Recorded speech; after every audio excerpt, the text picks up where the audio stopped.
Continuaremos donde quedamos la clase pasada.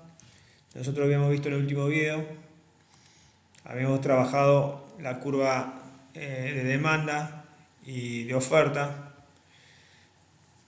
el punto de equilibrio, y vimos los momentos en los cuales se dan los excedentes. Tanto acá hay un excedente de demanda porque la cantidad demandada es mayor cantidad ofrecida. Lo que sí voy a hacer es agregar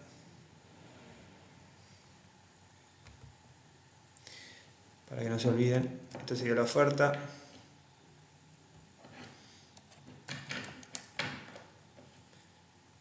Y ahora vamos a agregar acá la demanda. Sería acá de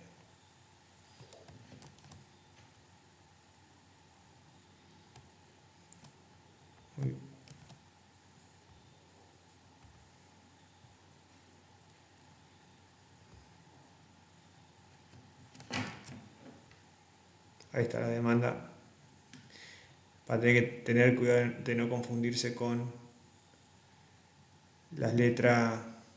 Lo voy a poner en negrita.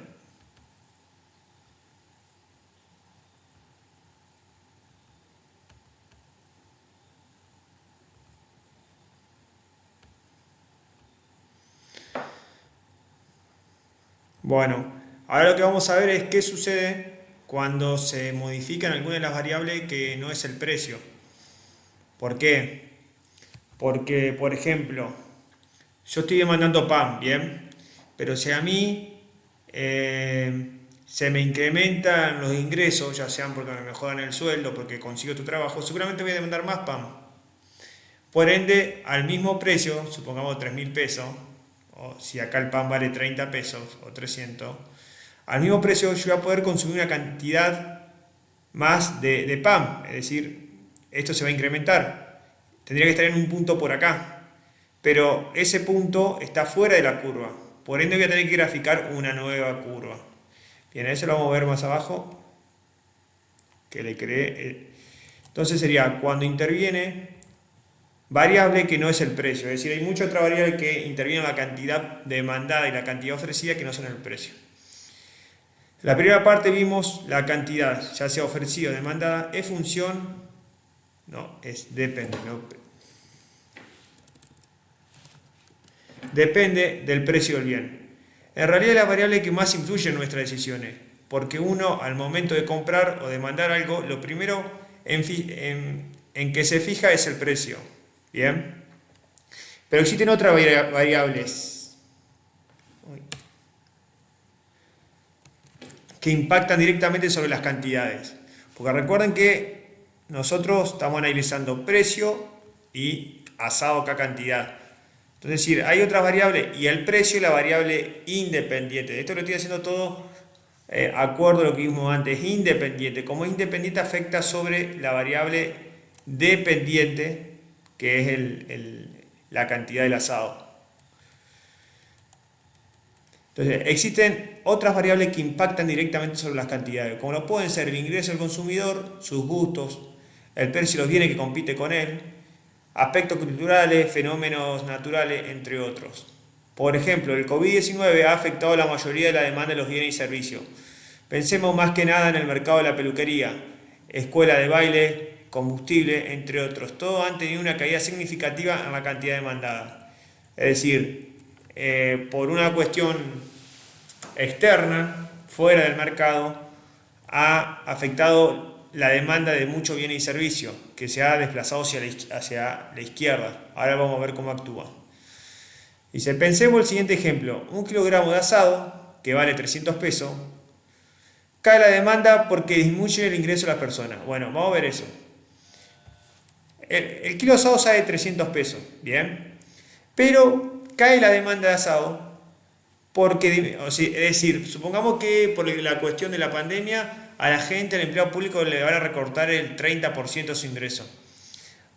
A 300 pesos ahora todo Paraná en una semana o en un mes, en vez de consumir 20.000 kilogramos de asado, va a consumir 12.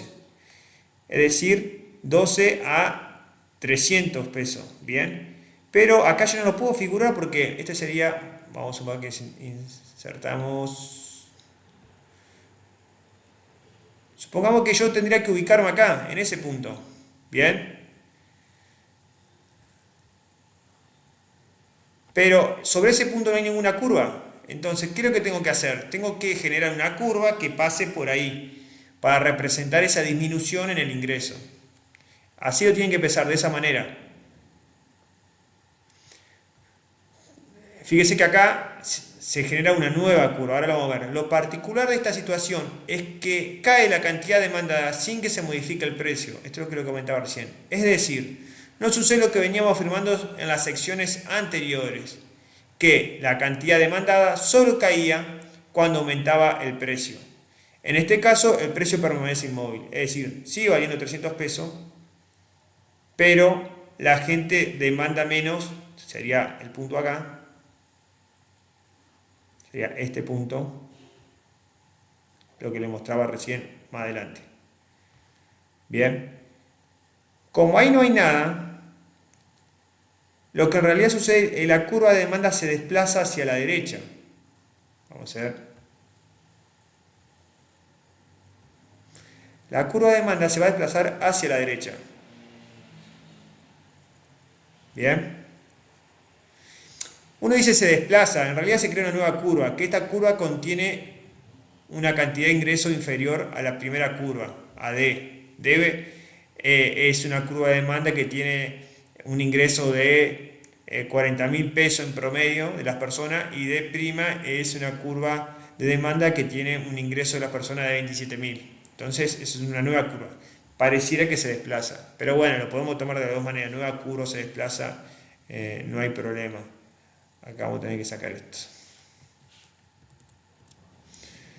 Es decir, cuando la curva se desplaza hacia la izquierda, ahora el punto de equilibrio va a pasar de ser